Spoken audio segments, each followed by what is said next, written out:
Hello everyone, स्वागत है तुम लोगों का हमारी क्लास रेलवे रोजगार में। तो आज हम लोग देखेंगे यूनियन बजट जो अभी हाल ही फिलहाल में आया है। काफ़ी सुर्खियों में है ये और कहा जा रहा है, बहुत तुमने वीडियो भी देखी होंगी कि कैसे ये बजट फ्रेंडली है। इतना किसके लिए? मिडिल क्लास के लिए बहुत ही फ्रेंडली बजट है और 12 लाख तक पे नो टैक्स और ये और वो बहुत सारी चीज़ें देखी होंगी। चलो आज तुम्हें शुरू से वजह बताते हैं कि बजट क्या होता है, बजट को किन किन लोगों ने पेश किया था, सबसे पहला बजट किसने पेश किया था, इसके बाद और क्या क्या इस बजट के अंदर हमें क्या क्या फ़ायदे मिलने वाले हैं, क्या क्या नई नई स्कीमें जो लॉन्च हुई हैं इस बजट में। चलो शुरू करते हैं आज की इस क्लास को बजट वाली। चलो सबसे पहले देखते हैं हम बजट क्या होता है। सबसे पहले हमें ये तो पता होना चाहिए कि बजट है क्या। तो बजट जो होता है, ये बजट एक वित्तीय योजना होती है जो एक निर्धारित अवधि के लिए अपेक्षित आय और व्यय के रूपरेख प्रस्तुत करती है। ये जो होती है ईयरली आता है, वित्तीय योजना होती है फाइनेंशियल, जो कि ईयरली निकलती है। कब से कब तक रहती है? ये चलती है जैसे कब से हमारी जो अभी आई शुरू होगी, ये मार्च से शुरू होगी और अप्रैल तक चलेगी। मतलब कि जो फाइनेंशियल ईयर होता है वो हमारा 31 मार्च से लेके 1 अप्रैल तक रहता है पूरे साल के लिए। वैसे ही ये वित्तीय योजना जो होती है, इसमें हम जो भी रिसीप्ट है, जो भी हमारा, ऐसे मान लो कि घर के खर्चों के हिसाब से कि तुम्हारा महीने का घर का खर्च बजट जो होता है, उससे ही अगर तुम इसको वो करके देखोगे, कंपेयर करके, तो तुम्हें आराम से समझ में आएगा कि मान लो तुम्हारे घर का मंथली बजट 20,000 रुपये है, तो वो 20,000 जो मोटा मोटा पैसा है तुम्हारे पास, वो तुम्हारा फाइनेंस है। अब उसमें तुम क्या क्या सामान ला रहे हो, क्या क्या खर्चा कर रहे हो, क्या क्या व्यय हो रहा है उसमें, वही एक तरह का एक नॉर्मल घर का बजट हो जाता है। और जब वो रकम 20,000 से बढ़ के 20,000 करोड़ या 20 लाख हो जाती है या और बड़ी हो जाती है, जितना बजट है हमारा, तो वो एक गवर्नमेंट का बजट हो जाता है, यूनियन लेवल का बजट हो जाता है, हमारा देश का बजट हो जाता है। ठीक, चलो शुरू करते हैं आगे की क्लास में। ये बजट कहाँ से लिया गया है? ये जो एक्चुअली बजट है, ये हमारे वो संविधान में है ही नहीं। इसके बदले संविधान में हमारे क्या दिया हुआ है? वित्तीय कहा गया है, इसे वित्तीय विवरण कहा गया है। अनुच्छेद 112 में के अनुसार बजट को सरकार का वार्षिक वित्तीय विवरण कहा गया है। बजट जो है हमारे कॉन्स्टिट्यूशन में ही नहीं है। इसका क्या नाम है? हमारे कॉन्स्टिट्यूशन के हिसाब से वार्षिक वित्तीय विवरण कहा जाता है इसको। जो केंद्र बजट 2025 है, ये एक वार्षिक विवरण है जो 1 फरवरी 2025 को अभी लॉन्च हुआ था, हमारे जो लोकसभा में पेश किया गया था। ये लॉन्च नहीं, लोकसभा में जिसको पेश किया गया, ये डेट याद रखना। ये भी पूछ सकता है कि कब ये पेश किया गया था, तो 1 फरवरी 2025 को ये पेश किया गया था। किस मंत्रालय? वित्त मंत्रालय ने आर्थिक मामलों का विभाग DEA के केंद्रित बजट तैयार करने के लिए जिम्मेदार होता है। कौन तैयार करता है? DEA department. देखो क्या प्रोसेस होता है बजट का। सबसे पहले बजट को जो है प्रेजेंट किया जाता है, सबसे पहले बजट को प्रेजेंट किया जाता है, फिर इस पर दोनों हाउसेज में चर्चा होती है, लोकसभा और राज्यसभा में। फिर एक स्टैंडिंग कमेटी होती है जो कि इंडिविजुअल मिनिस्टर्स की वो उनकी डिमांड्स जो भी होती है उनको ग्रांट करती है। अगला 4th प्रोसेस आ जाता है, ये देखो डिटेल्ड डिस्कशन होता है, वोटिंग होती है, ये इसमें जो भी ग्रांट्स हैं, जो भी डिमांड है उन सबके लिए लोकसभा में, और फिर फाइनली इस बजट को जो है पास कर दिया जाता है। तो ऐसे हमारा जो है बजट वो पास होता है। इतने देखो स्टेप से निकलना पड़ता है, उसके बाद होता है। अब ये देख लो जो ट्रेंड्स हमारे डेफिशिएंट में आए हैं, जो भी हमें जो डेफिशिएंट रहा है, मतलब कमी रही है, वो 2022 में जो थी फिस्कल डेफिशिएंट कितना था? 6.4%। 2023-24 के बजट में जो था वो था 5.9%। और जो रिवाइज्ड एस्टिमेट दोबारा आया वो कितना आया? 5.8%। ये फिस्कल डेफिशिएंट है। और जो बजट का दोबारा एस्टिमेशन 2024-25 का है वो 4.9 है। दर इसकी लगातार घट रही है। ऐसे ही रेवेन्यू का है, रेवेन्यू कितना था? 4 था, 4 से होकर 2.9 हो गया, फिर 2.8 हो गया एंड देन 1.8 हो गया। ये प्राइमरी डेफिशिएंट है, ये इसका रेवेन्यू इफेक्टिव रेवेन्यू डेफिशिएंट है, ये देख लेना। अब आता है हमारा हिस्ट्री में, देखते हैं बजट की हिस्ट्री क्या है। तो सबसे पहले जो जेम्स विल्सन था, ये जेम्स विल्सन जो था ये एक फाइनेंस का मेंबर था। इसने प्रेजेंट किया था बजट को 7 अप्रैल 1860 में सबसे पहली बार। उसके बाद जब हमारा इंडिया आज़ाद हो गया था, तब मिस्टर लियाकत अली खान थे, ये इंटरिम गवर्नमेंट के जो मेंबर थे, इन्होंने बजट को पेश किया था 1947 और 48 में। फिर पहले जो इंडिया के हमारे फाइनेंस मिनिस्टर बने थे श्री RK शनमुखम चिट्टी, इन्होंने जो है पहला बजट हमारा पेश किया था 26 नवंबर 1997 में। पहला बजट कब पेश हुआ था इंडिपेंडेंट इंडिया का? 26 नवंबर 1997 में इन्होंने प्रेजेंट किया था। और ये उससे पहले क्या था, ये इंटरिम गवर्नमेंट के मेंबर्स जो है इसको प्रेजेंट करते थे। सबसे मैक्सिमम बार किसने किया है वो तुम बताना। और सेकंड नंबर पे हमारी आ जाती है मदर टेरेसा, पहचान लो इनको। इस बार इन्होंने मिडिल क्लास के मुंह पे खुशी दे दी है बिल्कुल। केंद्रीय वित्त मंत्री निर्मला सीतारमण अपना लगातार 8वां बार जो है इन्होंने बजट पेश किया है, और इसमें सरकार की राजकोषीय नीति, कर संरचनाएं, व्यय योजनाएं और विभिन्न क्षेत्रों में जो है सुधार शामिल है इसमें। ठीक, अब देखो इस बार का बजट जो है किस चीज पर फोकस है, एम्प्लॉयमेंट पे, स्किल पे, मिडिल क्लास और एमएसएमई। और जो फोकस है इन्होंने मेन जो फोकस सब इन्होंने कास्ट वाइज किया है। सबसे पहले फार्मर्स पे, अन्नदाता फर्स्ट नंबर, सेकंड नंबर पे वुमेन्स के लिए, महिलाओं के लिए बहुत इसमें स्कीमें आई हैं इस बार। थर्ड, युवाओं के लिए जो है बहुत स्कीमें हैं इस बार। और फोर्थ है गरीबों के लिए। युवाओं के लिए इसमें जो है इंटर्नशिप वगैरह ये सब दी गई है। तो सबसे पहले हम देख लेते हैं जो एग्रीकल्चर है। ये हमने जो है इसे क्या कहा है, ये 4 इंजन है हमारे, 4 इंजन, इन्हीं के बारे में अब डिस्कशन करते हैं। और इसका जो इस बार की जो हमारी थीम थी वो क्या थी बजट की, वो थीम थी हमारी, थीम क्या थी, थीम हमारी थी विकसित भारत। क्या थी हमारी थीम, विकसित भारत। इस बार के बजट की जो है थीम थी, ये भी पूछ सकता है तुम्हारे एग्जाम में। ये थी हमारी थीम। पहला शुरू करते हैं। फर्स्ट इंजन जो है वो है एग्रीकल्चर का। तो इसमें क्या क्या मिला है हम लोगों को, इसमें जो पीएम धन धान्य कृषि योजना है, इसमें जो है बूस्ट प्रोडक्टिविटी और स्टोरेज और इरिगेशन के लिए हमें मदद मिलेगी। ऐसे ही एक ये आत्मनिर्भरता इन पल्सेस, ये एक नई स्कीम आई है। मतलब जो भी दाल वगैरह है उसमें हमारे जो फोकस किया गया, इन्होंने तूर दाल, उड़द, मसूर, इन सब की जो है प्रोक्योरमेंट को लिए सपोर्ट मिलेगा हमें। तीसरी आ जाता है हमारा किसान क्रेडिट कार्ड का जो लोन है उसकी लिमिट को जो है 3 लाख रुपए से बढ़ा के सीधे कितने कर दिया गया है, 5 लाख रुपए कर दिया गया है। किसान क्रेडिट कार्ड के जो लोन की स्कीम है, लोन का जो अमाउंट है उसको एक्सटेंड करके कितना, मतलब अमाउंट को बढ़ाया गया है कितना, 3 लाख रुपए से 5 लाख रुपए। न्यू मिशन जो हुआ है वो है हाई यील्डिंग सीड, मतलब बहुत ही बढ़िया उपजाऊ तरीके के बीजों को तैयार करना। Cotton productivity, fruit and vegetables पे जो है इस बार नया मिशन जो है फोकस करेगा इस बार। सेकेंड आ जाता है हमारा एमएसएमई, देख लेते हैं हम। एमएसएमई जो है इसमें नई नई स्कीमें लॉन्च करी गई है। इसमें निवेश और टर्नओवर की सीमा में वृद्धि करी गई है। 2 करोड़ जो ऋण योजनाएं हैं, 2 करोड़ की जो ऋण योजनाएं हैं वो 5 लाख SC/ST और महिला उद्यमियों के लिए है। फिर मेक इन इंडिया को बढ़ावा और राष्ट्रीय विनिर्माण मिशन और खिलौना उद्योग का जो है विकास करने के लिए इसमें रखा गया है। मेक इन इंडिया और खिलौना उद्योग के लिए रखा गया है इसमें। अगला हमारा थर्ड आता है इन्वेस्टमेंट के लिए। इसमें जो है 50,000 अटल टिकरिंग लैब जो है स्कूल, सरकारी स्कूल में नवाचार करी जाएंगी। स्कूलों में और स्वास्थ्य केंद्रों के लिए जो भी ब्रॉडबैंड है वो भारत नेट के तहत दिया जाएगा। 2 लाख करोड़, कितना, 2 लाख करोड़ जो है पूंजीगत व्यय के लिए ब्याज मुक्त ऋण दिया जाएगा। 1 लाख करोड़ जो है शहरी चुनौती निधि, स्मार्ट शहर और पूर्ण विकास परियोजना में होगा। और 20,000 करोड़ का जो है अनुसंधान और विकास के लिए निजी क्षेत्र द्वारा संचालित नवाचार और AI विकास के लिए दिया जाएगा। कितना, 20,000 करोड़। फोर्थ आ जाता है हमारा इंजन जो है, फोर्थ है हमारा export.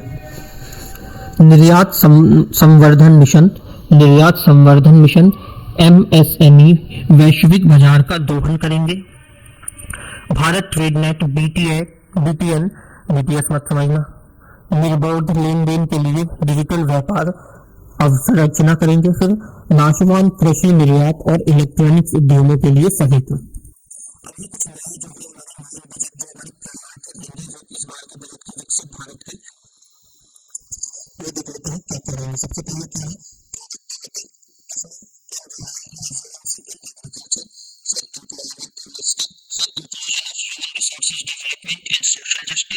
Manufacturing services, urban development, energy securities, infrastructure, innovation, research and development, tax generation reforms. अब इसमें फर्स्ट वाला देखते हैं। सबसे पहले हमारा productivity and resilience in agriculture sector. तो इसमें जो है एग्रीकल्चर जो रिसर्च की तरफ जो है उत्पादनकर्ता बढ़ाने और जलवायु अनुकूल किस्मों के विकास पर ध्यान केंद्रित करने के लिए जो है कृषि अनुसंधान व्यवस्था की जो है समीक्षा की जाएगी। नई किस्सों का विमोचन होगा। इसमें जो है 32 खेत और बागवानी फसलों की 109 नई उच्च उपजाऊ वाली जलवायु लचीली किस्मों के किसानों द्वारा खेती के लिए जारी की जाएंगी। नेचुरल फार्मिंग के लिए भी जो नेचुरल फार्मिंग जो करते हैं उनके लिए भी अगले 2 वर्षों में भारत में देश भर में हमारे 1 करोड़ किसानों को प्राकृतिक खेती के लिए प्रेरित किया जाएगा, जिनमें उनको प्रमाणन और ब्रांडिंग के माध्यम से सहायता देना की प्रदान की जाएगी। अब हमारा इसमें अगला है 10,000 आवश्यक आधारित जैव इनपुट संसाधन केंद्र जो है वो स्थापित किए जाएंगे। सेकेंड है हमारा एम्प्लॉयमेंट एंड स्किल। इसमें क्या है, सबसे पहले जो पहली बार हमारे जॉब करने जा रहे हैं एम्प्लॉयज फ्रेशर्स, उनके लिए जो है 1 मंथ की wage all person newly entering work force in formal sector, जो 1 महीने की जो है सैलरी वो मिलेगी उन्हें। मतलब ट्रेनिंग के तौर पर जो कॉर्पोरेट हाउसेज हैं उसमें सैलरी नहीं देते हैं, तो वो गवर्नमेंट ने कह दिया है कि 1 महीने की उन्हें जो शुरुआत में ट्रेनिंग पीरियड होगा उसमें उन्हें सैलरी दी जाएगी। एलिजिबिलिटी जो लिमिट है वो अप टू 1 लाख रुपए पर मंथ सैलरी वाले तक के लिए है। Instalment direct benefit transfer of 1 month salary will be credited 15,000 in 3 instalment to the first time employ as registered in the EPFO. EPFO क्या है, ये प्रोविडेंट फंड की एक और संस्था है। सेकेंड है स्कीम बी, जो जॉब क्रिएशन कर रहे हैं मैन्युफैक्चरिंग करके, linked to the first employ in manufacturing sector, incentive to both employ and employers for EPFO contribution in the specific scale for the first 4 years। मतलब 4 सालों के लिए शुरुआती जो भी एम्प्लॉय जो नौकरी दे रहा है और जो नौकरी कर रहा है उन दोनों के लिए जो है ईपीएफओ की तरफ से बेनिफिट्स मिलेंगे।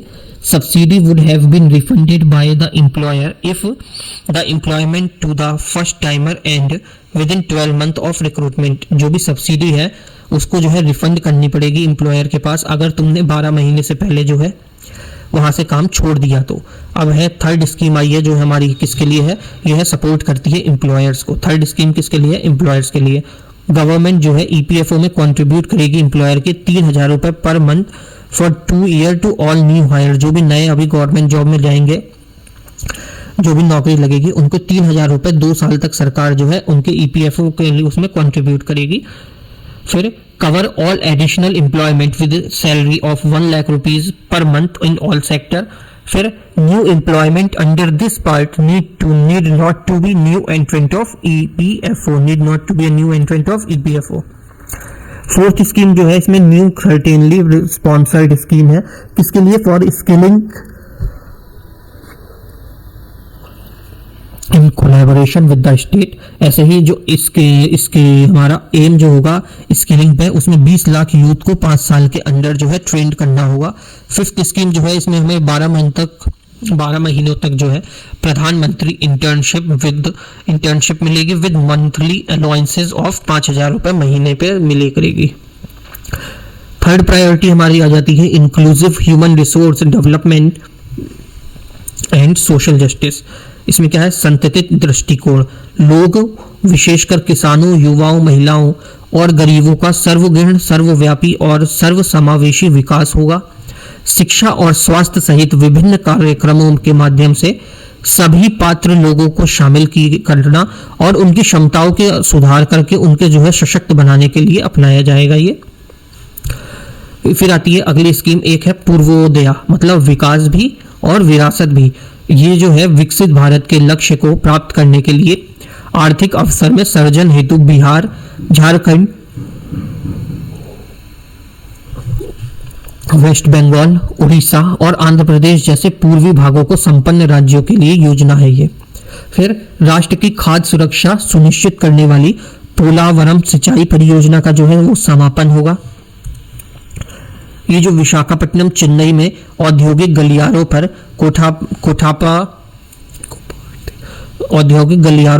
कोपार्थिक नोड और हैदराबाद, बेंगलोर औद्योगिक गलियारों पर ओरवाकल नोड में पानी, बिजली, रेलवे, सड़क जैसी जो है आवश्यक बुनियादी ढांचों की शुरुआत की जाएगी। अब जो प्रधानमंत्री आवास योजना है उसके में भी जो देश में ग्रामीण और शहरी क्षेत्रों में 3 करोड़ अतिरिक्त घर बनने के लिए इसमें प्रावधान दिया गया है। 3 करोड़ जो है और अभी ग्रामीण और शहरों में प्रधानमंत्री आवास योजना में घर बनेंगे। महिलाएं नेतृत्व विकास। बजट में महिलाओं और लड़कियों को लाभ पहुंचाने वाली योजनाओं में 3 लाख करोड़ रुपए का जो है अधिक से अधिक आवंटन हुआ है। 3 लाख करोड़ रुपए एक्स्ट्रा जो है सिर्फ महिलाओं और लड़कियों के लिए योजनाओं को चलाने के लिए आवंटित किए गए हैं।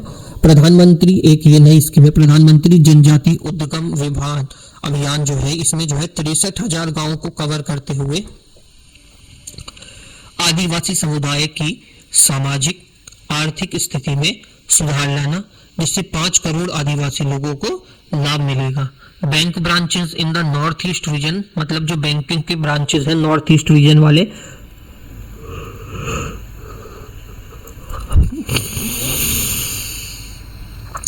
जो भी बैंक ब्रांचेस हैं नॉर्थ ईस्ट रीजन वाले, वहां जो है 100 से ज्यादा जो है इंडियन पोस्ट पेमेंट बैंक जो है सेटअप करने का इस बार जो है प्रावधान रखा गया है। फोर्थ हो जाती है हमारी प्रायोरिटी मैन्युफैक्चरिंग एंड सर्विसेज वाली। इसमें क्या है, सपोर्ट मिलेगा और प्रमोशन मिलेगा एमएसएमईज को। क्रेडिट गारंटी स्कीम होगी फॉर एमएसएमई मैन्युफैक्चरिंग सेक्टर के लिए, क्रेडिट सपोर्ट होगा है। और मुद्रा लोन जो है, मुद्रा ऋण, इसमें उन उद्यमों को जिन्होंने 10 लाख रुपए से बढ़ाकर जो है उनका 20 लाख कर दिया जाएगा, जो भी लोन है। अगर उन्होंने तरुण के अंदर जो है लोन ले रखा है, किशोर, तरुण और एक और है इसमें, ये तुमने अगर अभ्यास सीरीज करी होगी तो उसमें तुमने देखा होगा 3 टाइप्स के जो है इसमें मुद्रा लोन में मिलते हैं। एक में 50,000 रुपए मिलते हैं, एक में 5 लाख रुपए तक मिलते हैं। जो थर्ड वाला था तरुण है, तरुण में जो है 10 लाख तक मिलते थे, वो अब बढ़ के 10 से कितना कर दिया गया है, 20 लाख रुपए कर दिया गया है। वो भी उन लोगों को मिलेंगे जिन्होंने अपना पूरा लोन जो है 10 लाख रुपए का लिया था और चुका दिया है, उनके लिए 20 लाख रुपए का अब नया जो है विंडो ओपन होगी। प्रायोरिटी 5, पांचवी क्या है हमारी, अर्बन डेवलपमेंट, मतलब शहरी आवास में जो भी ये वो होगा डेवलपमेंट होगा। इसमें जो है पीएम आवास शहरी योजना जो है, इसमें 2.2 के तहत जो है 10 लाख करोड़ रुपए के निवेश से 1 करोड़ शहरी गरीबी और मध्यम वर्गीय परिवारों का आवास आवश्यकताएं को पूरा किया जाएगा। जल आपूर्ति और स्वच्छता में राज्य सरकारों और बहुपक्षीय विकास बैंकों के साथ समझदारी से हमें बैंक योग्य परियोजनाओं के माध्यम से जो है 100 बड़े शहरों में जल आपूर्ति, सीवेज उपचार, ठोस अपशिष्ट प्रबंधन परियोजनाएं और सेवाओं को बढ़ा देंगे। ऐसे ही स्ट्रीट मार्केट जो है हमारा, सड़क पे जो लगाते हैं ना स्ट्रीट पे, उनको स्ट्रीट वेंडर्स के जीवन को बदलने के लिए एक पीएम स्वनिधि योजना का जो है सफलतापूर्ण निर्माण होगा। चुनिंदा शहरों में अगले 5 वर्षों में जो है 100 साप्ताहिक हॉट या फिर स्ट्रीट फूड हब के विकास को समर्थन देने के लिए नई योजना शुरू होगी। ऐसे स्टार्टअप ड्यूटी, स्टैंप ड्यूटी जो है, इसमें इन योजनाओं को प्रोत्साहित करें जो उच्च स्टैंप ड्यूटी वसूली जा रही है, ताकि वो सभी दरों को कम कर सके और महिलाओं को जो है ज्यादा से ज्यादा हेल्प हो। ऐसे ही बाकी भी हैं, उसमें कुछ ज्यादा इंपॉर्टेंट है नहीं। तो अब हम सीधे अपने जो न्यूज है, इतनी वो हुई है, हाइप हुई है कि कोई इससे वो नहीं है, लो टैक्स वगैरह नहीं है, अब उसमें देख लेते हैं अदर मेजर जो भी टैक्सेशन और फाइनेंस है, मतलब 0 से 4 लाख तक का नील, 4 से 8 लाख तक 5 लाख 5%, 8 से 12 लाख तक का जो है उसमें 10%, 12 से 16 लाख तक 15%, 16 से 20 लाख तक 20% और 20 से 24 लाख तक 25% और 24 से ऊपर वालों का 30%। अब बजटरी एलोकेशन और एस्टिमेट्स देख लो। रिवाइज्ड एस्टिमेट 2024-2025 टोटल जो रिसीप्ट इंक्लूडिंग, इसमें क्या क्या इंक्लूड रखा है, जो भी बोरोइंग है वो कितनी है, 31.47 लाख करोड़ रुपए जो है वो रिसीप्ट हुई है, जिसमें से नेट जो टैक्स रिसीप्ट है खाली वो है 25.57 लाख करोड़। जो भी हमारा खर्चा हुआ है, एक्सपेंडिचर व्यय हुआ है, वो 47.16 लाख करोड़ रुपए का हुआ है और जो भी कैपिटल एक्सपेंडिचर हुआ है वो 10.18 लाख करोड़ का हुआ है। ऐसे ही हमारे बजटरी एस्टिमेट्स जो है 2025-26 के लिए, उसमें टोटल जो रिसीप्ट है एक्सक्लूडिंग बोरोइंग उसमें कितनी है, 34,96,000 करोड़ रुपए और 34.96 लाख करोड़ रुपए। फिर नेट टैक्स रिसीप्ट जो है वो है हमारी 28.37 लाख करोड़ रुपए और जो टोटल एक्सपेंडिचर हुआ है वो कितना हुआ है, 50.65 लाख करोड़ रुपए का एक्सपेंडिचर हुआ है। अब जो भी रुपीज आए हैं और जो भी रुपीस गए हैं वो देख लो कहाँ से कितना आया है। जैसे कॉरपोरेशन टैक्स से 17% आया है, जीएसटी और दूसरे टैक्सेस से 18% आया है, यूनियन एक्साइज ड्यूटी से 5% आया है, इनकम टैक्स से 19% आया है, बोरोइंग एंड अदर लाइबिलिटीज से 27% आया है। ऐसे ही जो है देखो 9% टैक्स कहाँ से आया है, नॉन टैक्स रिसीप्ट से आया है, 1% जो है नॉन डेप्ट कैपिटल रिसीप्ट से आया है और 4% जो है वो कस्टम से आया है। ऐसे ही रुपीस जो गए हैं कहाँ कहाँ गए हैं, 4% जो है हमारा पेंशन में गए हैं, 9% जो है दूसरे एक्सपेंडिचर्स में गए हैं, 19% इंटरेस्ट पेमेंट्स में गए हैं, 16% जो है वो सेंट्रल सेक्टर स्कीम के अंदर गए हैं, 6% की सब्सिडी गई है, 9% का डिफेंस के लिए गया है और 21% जो है वो स्टेट के शेयर के लिए टैक्सेस और ड्यूटीज के लिए गया है, 9% हमारा फाइनेंस कमीशन और दूसरे ट्रांसफर्स में गया है, 8% जो है हमारा वो किस में गया है, सेंट्रलाइज्ड स्पॉन्सर्ड स्कीम्स के अंदर। अब इस बार जो है कुछ नई स्कीम्स जो है वो उसकी घोषणा करी गई है। कौन कौन सी है, पीएम स्वनिधि स्कीम, इसमें जो है यूपीआई लिंक्ड जो भी क्रेडिट कार्ड है उनकी लिमिट 30,000 रुपए सीमा के माध्यम से ऋण में वृद्धि कर दी गई है। जिनकी भी लिमिट थी उसकी लिमिट जो है 30,000 रुपए बढ़ा दी गई है। ज्ञान भारतम मिशन जो है, ज्ञान भारतम मिशन के अंदर क्या है, 1 करोड़ पांडुलिपियों का जो है सर्वेक्षण और संरक्षण करेंगे। वैसे ही परमाणु ऊर्जा मिशन आया है एक नया, इसमें क्या है, छोटे मॉड्यूलर रिएक्टरों के अनुसंधान और विकास के लिए 20,000 करोड़ रुपए जो है आवंटित किए जाएंगे। ऐसे एक और स्कीम है संशोधित उड़ान योजना, इसमें 120 नए क्षेत्रीय हवाई संपर्क जो है वो बनाए जाएंगे और 15,000 करोड़ रुपए जो है वो स्वामी फंड के फंड से 1 लाख रुकी हुई जो भी आवासीय इकाई है उसको पूरा करने के लिए दिया जाएगा। फिर अगला गिग वर्कर सहायता, कौन सा, गिग वर्कर सहायता, इसमें जो है पहचान पत्र, ई श्रम पोर्टल पर पंजीकरण और पीएम जन आरोग्य योजना के तहत जो है स्वास्थ्य सेवा दी जाएंगे। अगर तुमने अभी तक देखा है उसके लिए तुम्हारा thank you for your attention.